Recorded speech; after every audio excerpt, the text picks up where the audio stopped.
Hey there team, welcome back to the channel and welcome to the overview. Today we're going to be reviewing Worshippers of Cthulhu. I've been playing this for the past couple of days. It's a game that's just recently gone into 1.0 release. I did a video looking at it back in the early access build and, roundly I was impressed. If you want the dot point, it's kind of an Anno-like game, though it does borrow from other cross-genres. Things like Against the Storm comes to mind. It borrows a lot of like the Queen's Impatience mechanic from that, but with a, Cthulhu eldritch theme that goes beyond just a slap of paint. There's a pretty heavy narrative and, kind of cutscenes, and a lot of the thematic mechanics of, sacrificing people and carving sigils into their back. And, there's a lot of variance and there's a lot of stuff that is very true to the theme. I think it's one of those games, though, the longer you play it, and if you're an enthusiast in the genre, some of the stuff doesn't work quite so well, but this is more of a second degree picking it apart.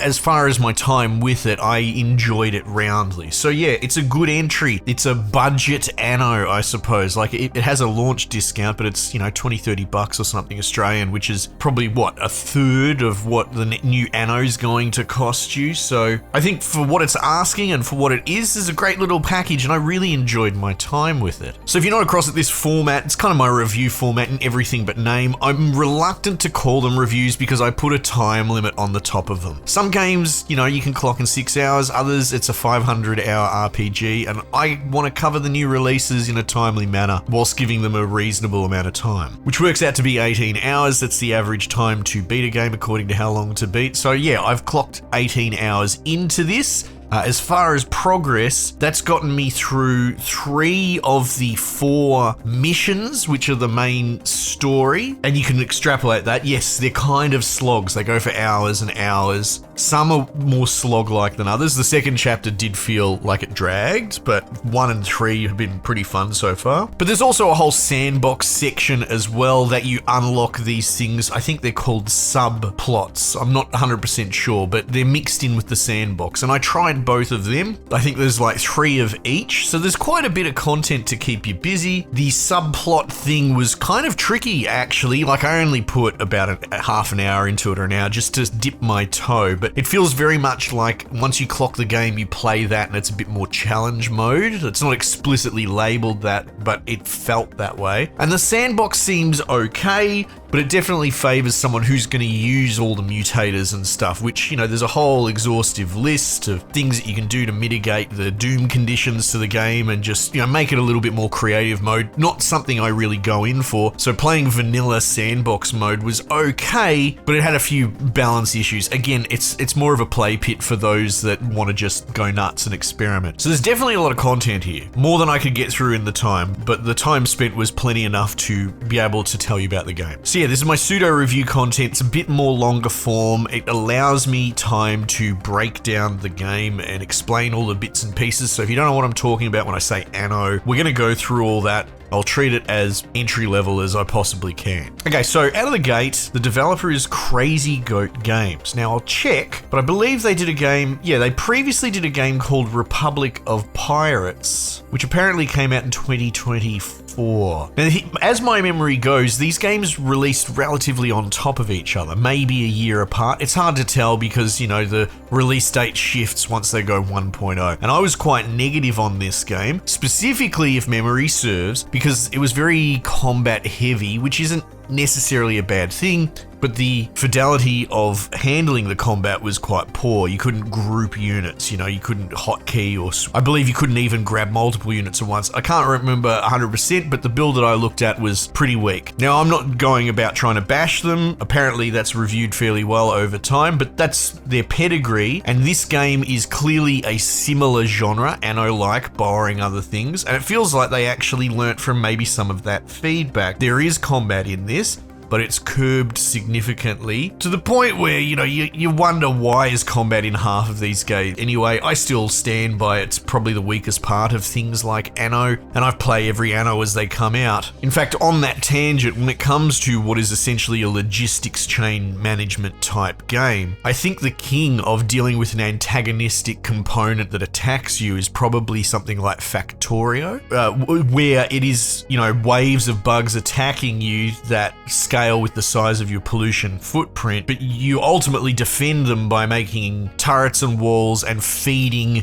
logistics ammo belts into said defenses. I think Riftbreaker's a bit like that as well, but the idea of having your logistics chain work as a defensive component makes more sense. I think when you do what Anno traditionally does, and again, we'll get back to the basics of the core game, but it does feel like it splits and tries to have its cake and eat it too. You have really robust, genre-defining, logistics-based gameplay for your economy and core loop.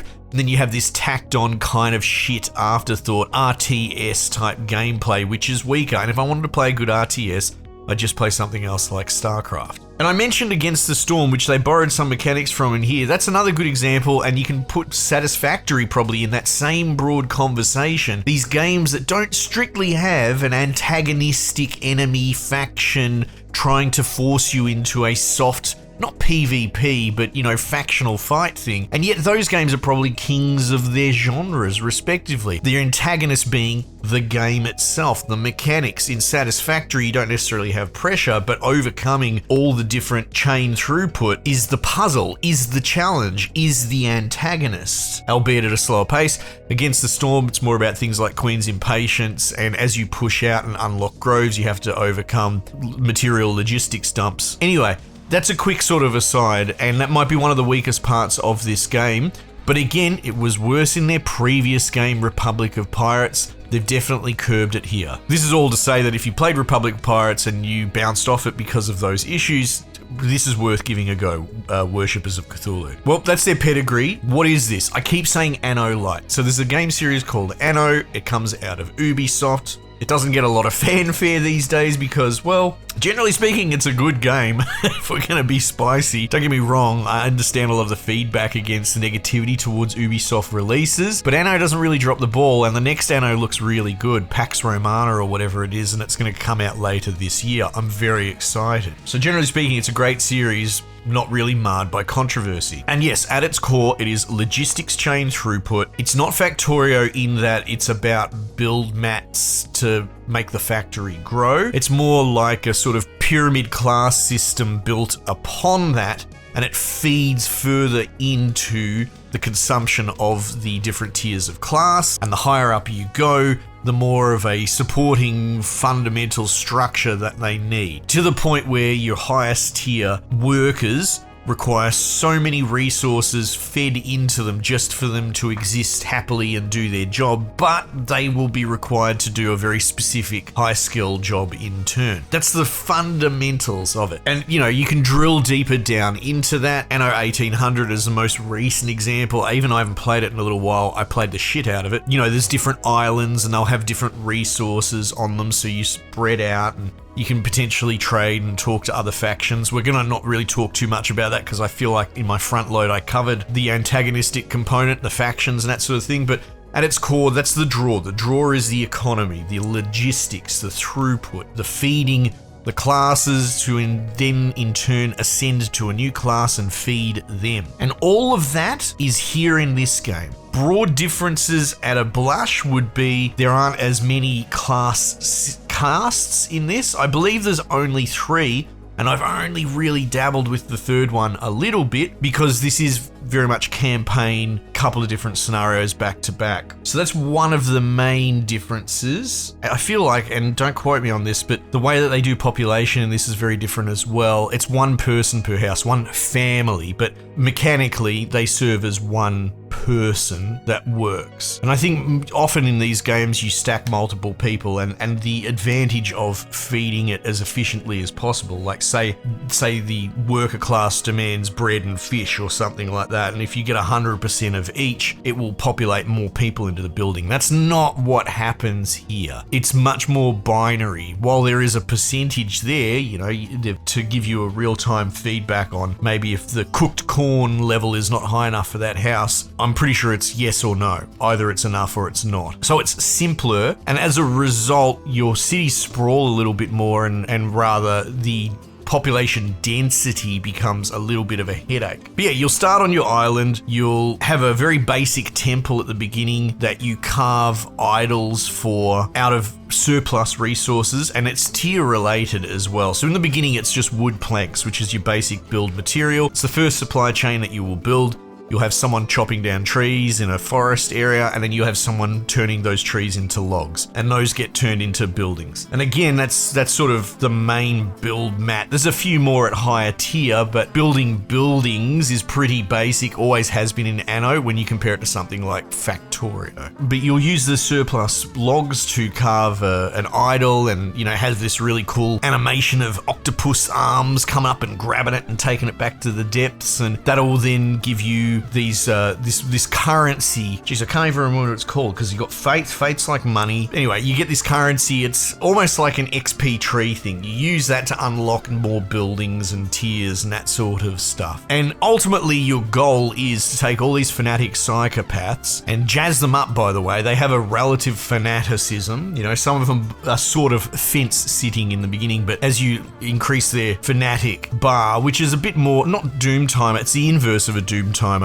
It's an acceleration timer, I guess you could call it. I don't have a term for it. But as it passes certain tiers, you will get these passive boosts to your entire colony, people turning up, move speed, all sorts of stuff. But you're ultimately trying to summon Big Boy Cthulhu, right? Who's asleep under the ocean. And the missions, again, the narrative's there, and it's thin because it's a colony builder, but you're ultimately bouncing from region to region, trying to take control of it. You're versing, King in Yellow and Haster and all this sort of stuff, these opponents that are there for the sake of it, mechanically. But yeah, the core is just to summon Cthulhu, ultimately. And much like Anno, you'll have two districts, like you'll probably mix them in together, but the longer you play it, you'll start to realize you have actual workplace economy stuff, which is where they'll cut down the trees, like I said before, or they'll harvest corn, and that in turn will have to be taken to a workshop or a storage space. I don't know what else to call it. Essentially a central warehouse. That's probably the best term. And then from there, if someone needed that corn to cook it, the corn cooker will go to that building as well. And so what you'll ultimately do when you start min-maxing is building an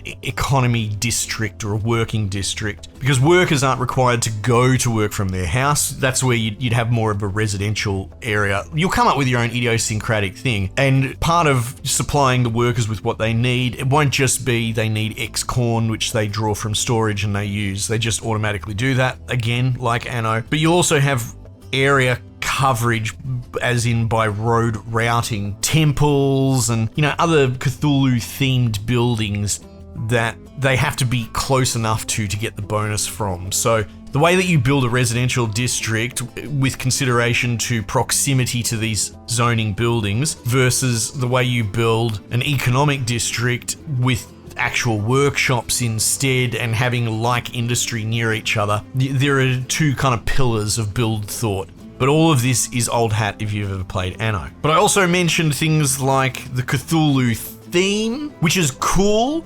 and fun, and the fact that there's stuff that gets meted out fairly often keeps you grinning and keeps you on board with it.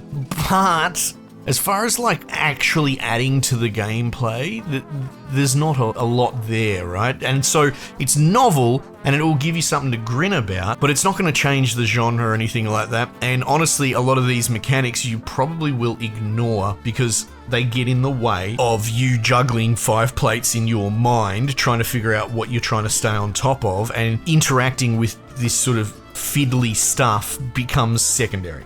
Like, chiefly there's carving on people, which sounds awful, which is, again, thematically very clever. The idea is that each family, each worker, let's say, will have a specialization. Like maybe they're a lumberjack by trade. So you want to put your aces in your places, which again, this is what it does differently from Anno, and I think is too fiddly. Mostly because it's UI and the ability to swap people, not just between professions, but in and out of employment or unemployment, and also out of reserve, because if you have homeless dudes, they don't show up on any of these screens. So maybe you want to have a lumberjack work at the lumberjack spot, but you don't actually really know if you have one in your colony because he's one of the 17 homeless people that aren't housed anywhere. Or maybe he's on the 4th island that you've conquered and moving between islands and moving population between islands because it's not globally shared becomes a fucking headache, right? To the point where you just don't engage with the mechanic because all it's really going to do is squeeze out 1 or 2% efficiency on these building throughputs, which also in a way kind of undermines the more number crunching side of things. I mentioned Satisfactory before, right? With Satisfactory, a huge part of trying to get 100% throughput out of it and handle bottlenecks is the fact that all the information is incredibly readable and readily apparent. And yeah, okay, maybe you can upgrade belts so they go 25% faster, or an iron mine so it puts through at double the throughput. But it's all really quite explicit and it's kind of binary. It just is or it isn't. That number. That's all there is to it. So you can do the math. You could tab out and do the math if you really wanted to get into it, or you can do it in your head probably, because it's all fairly basic stuff. And in getting into this idea that if you put a lumberjack in the lumberjack place and over time he'll get incrementally 1% experience, which will create a zeal increase of 1%, which will make him go, 1% faster. All of a sudden, you're starting to muddy your throughput datum to the point where you can't really min-max it other than just carving every single possible dude. But again, they'll all be at different levels of experience at different times. So it's this fiddly mechanic that part of you wants to engage with, but you could probably write a paper on this. There'll be an intersection point between trying to autistically clear a bottleneck in its Satisfactory or whatever, and also the labor, like the real world human labor required to crunch the numbers and set that up and do it. Like at a certain point, if it becomes too arduous, too time intensive to upgrade the pre-existing network, then it doesn't make sense to do it. And so you impose that over here. All this fiddly stuff becomes kind of useless because it's just all muddy. You can't really track the numbers. You don't really know how good you're doing. The answer ends up being, I'll just build another lumber mill next to that one, right? Problem solved. I'll put dudes in there that aren't that great at it. Who cares? But yeah, ultimately you can carve these dudes up at a temple. It shows the back of their body and it'll be randomized per run what each corresponding thing does. So there'll be like a lumberjack carving. Maybe you carve a little circle in the small of their back. It's grisly, it's awful, it's great. It's very in theme and in world. But again, and without going too circular, it's one of those things, once you become, even if this was your first Anno game, after you spend half a dozen hours in it, you will figure out very quickly that you only really do that if you're waiting for something else to happen. You've got downtime, or you'll get like a fanaticism bonus. I mentioned that before. So half the time, the only reason I was carving people up, honestly, was because I was bottlenecked in what I was waiting for. Like maybe I was waiting for a wave of new villages to rock up or some resource to build up, and just to top up my fanaticism. And then further along, they introduce some other things. You can burn people at the stake and that sort of stuff. And it is one of those things where it's a cool idea, but often if you're in a scenario to use something like that, as in you're flush with followers, right? You've gotten to a point where your economy's kind of on track and you've got an overabundance of spare followers. You're kind of in a winning position already, right? And it creates this weird feedback loop where it's rewarding a winner as opposed to rubber banding, let's say, a loser or a straggler. Choose your wordplay. It's not an attack on anyone specifically. My point is, cool, I can burn 3 dudes at the stake and I can choose the color fire and try and get this combo and rah rah rah. But generally speaking, if I need the Cthulhu's patience, which is the doom timer of this game, as in it's always ticking down. If it hits 0, you'll lose.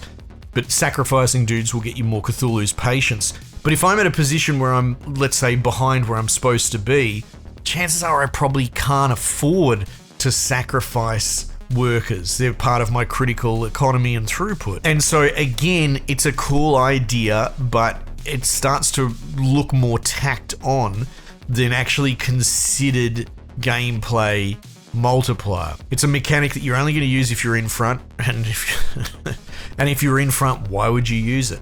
Manifested in real time, that's exactly how it was. I tried it out for a few times as a gimmick, but then I just stopped sacrificing people. And like I said, there's some limited ship-to-ship combat that's there. You summon dudes. Again, you sacrifice guys to summon them up, and this is how you take islands, and it's very surface level, very basic. Your dudes have a pretty aggressive tick down on their health, so you can't just have a fleet of monsters.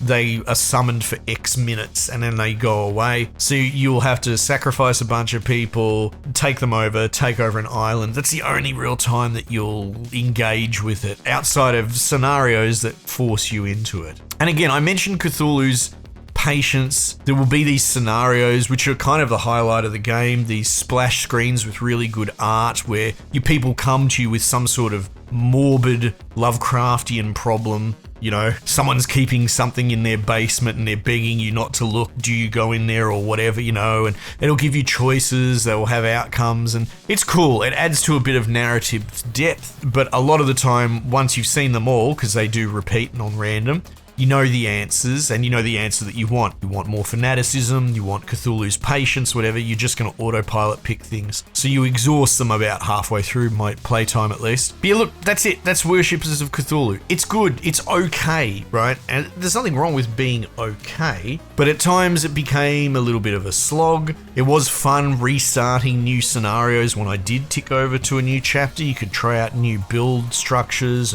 or inevitably fall back into the exact same layout that you do every other time, but I enjoyed it. I did. And the faults that it has aren't egregious in the sense that, you know, they're offensively bad or they break the game or anything like that. And in fact, like I said, in a little way, they're obfuscated because of the novelty of, you know, carving shapes into people's backs and sacrificing dudes and summoning monsters.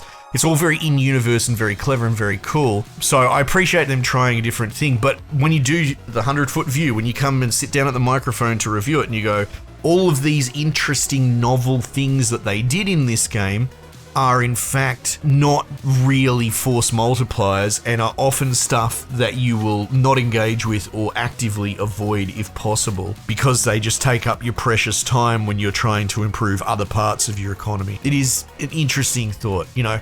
I suppose through that lens you could say not that good, bad even, but I can't deny that I still enjoyed my time with it. So there you go, be informed. Main takeaway would be, if you enjoyed this or you find this interesting for reasons beyond Lovecraft, maybe you're looking at this going, I really like the sound of this Anno game, well, go back, pick up the ones from 10 years ago on like $5 sale. This would be for someone that's a big enthusiast of the genre and they're willing to try other things and they've played all the other Annos, you know, someone like me, who obviously likes Cthulhu and all that as well. Anyway, I don't need to waffle. I think we've been thorough enough and give you an idea what's going on here. A lighter Anno with some gimmicky Cthulhu stuff in there, but with more effort put into the Cthulhu end than your normal throwaway novelty.